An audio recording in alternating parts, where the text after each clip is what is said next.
Emikolo n'embaga ku Bukedde TV1 ne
ekitiibwa ky'obufumbo kabeera mawuno nnyo era kiwemu oyo abeera kigwanira onobikwata yogenze kufumba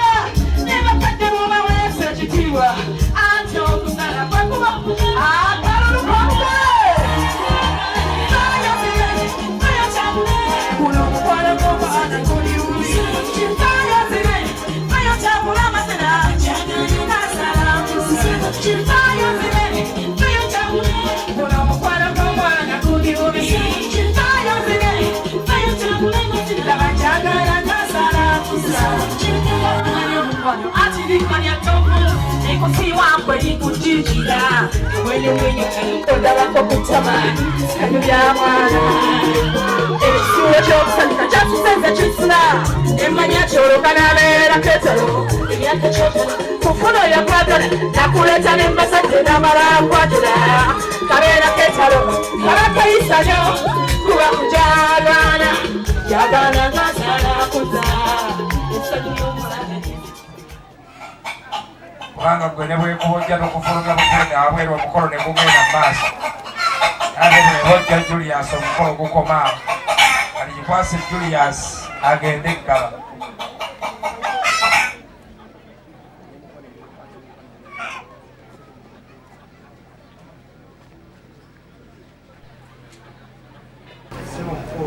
wenkoko eno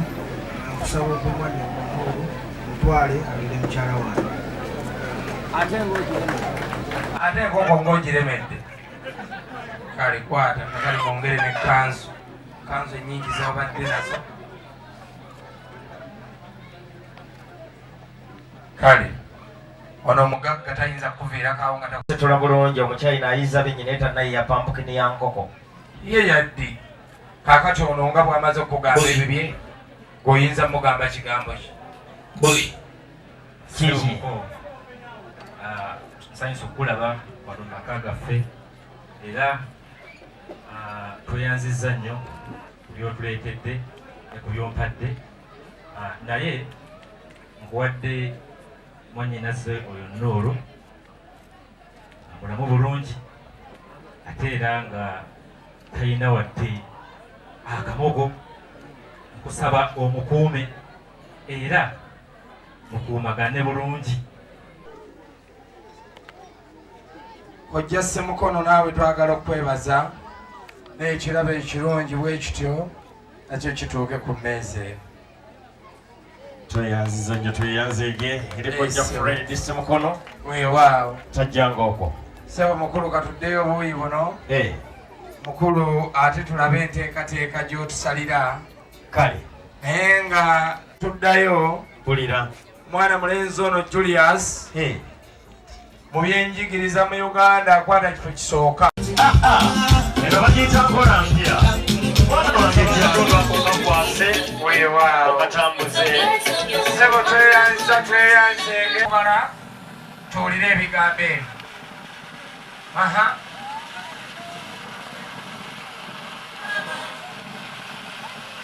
Mhm. 10, 9, 8, 7, 6, 5, 4, 3, Nuuru 2, Julius 1. abazze muzikufeko olwaleero lukka wakiri era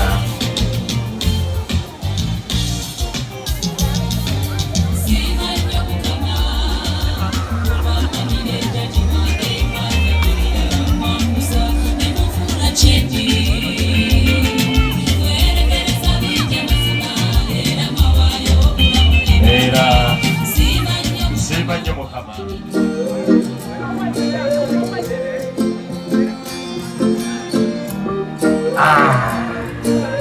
yeetooloddewo Besman avuddewo nakakambe mugamba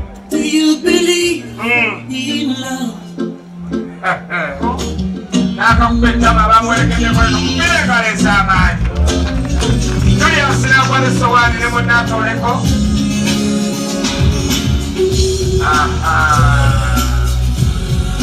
ati esowaani banyikwasa Besman enteekateeka eyo yonna Robert Evans waliwo ebutika oli ku buzibu bwennyini mugenda kuki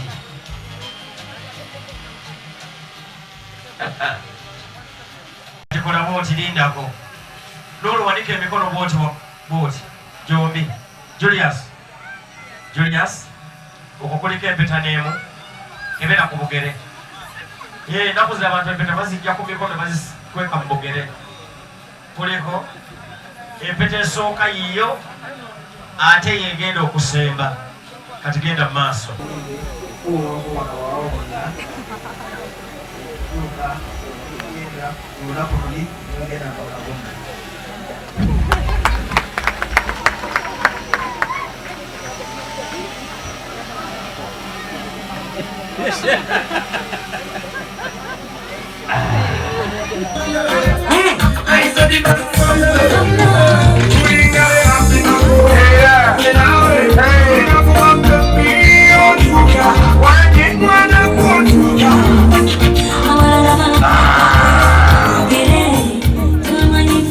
ati kudde omwana w'abaani katuwulire ebiga mwami wange kwebaza nnyo I don't want to cry but I'm so excited neyanza nnyo webale kujamba kadde wange webale kumpeesa kitiibwa nkwebaziza nnyo webale ddala wakalabo kano it's full of fruits chocolate Pringles and n'ebirala thank you so much.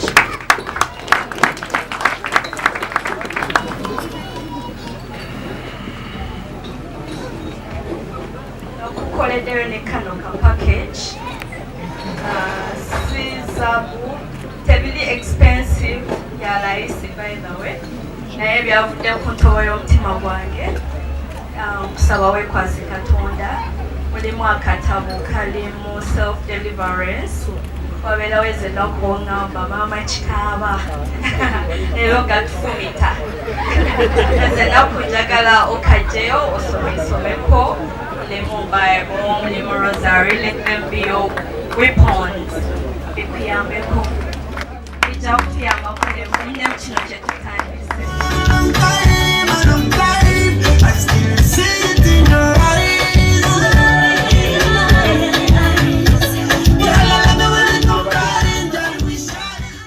bwe twogera ku mikolo wano ku Bukedde TV ekyo kye tuva tutegeeza era nga nyongera okubeera nga mbeebaza mwenna abatakoowa kutulaba abantu baffe ab'e Masaka abantu baffe ab'e Jinja abantu baffe ab'e Mbale ab'e Lira ab'e Ggulu ab'e Soroti ab'e Mukono aba wano mu Central mu Kampala saako n'emirirwano bannange mwebale tufuula kye tuli mwebale kutwagala abagole baffe betuze tulaga emyaka egyo gyonna ate nammwe mwebale kuboobeza ttooke bwe gutyo omukolo gwa Nuuru we gutambudde era nga kansibira nti olina kyofunye mu mukwano gw'ayagala entimba ennungi osobola okukopa ayagala kugomesa ezimu ku ezo nga gwe Nuuru olina kyomwegombyeko saako ne Julius ebintu byaleese naawe mukwano osobola okubeera nga okopa omanyi tetukoma bbalaga bulazi wabula n'okuyiga ate okukopa si kibi kasita oba nga okopye ekyo ekirungi nsaba tuwumulemu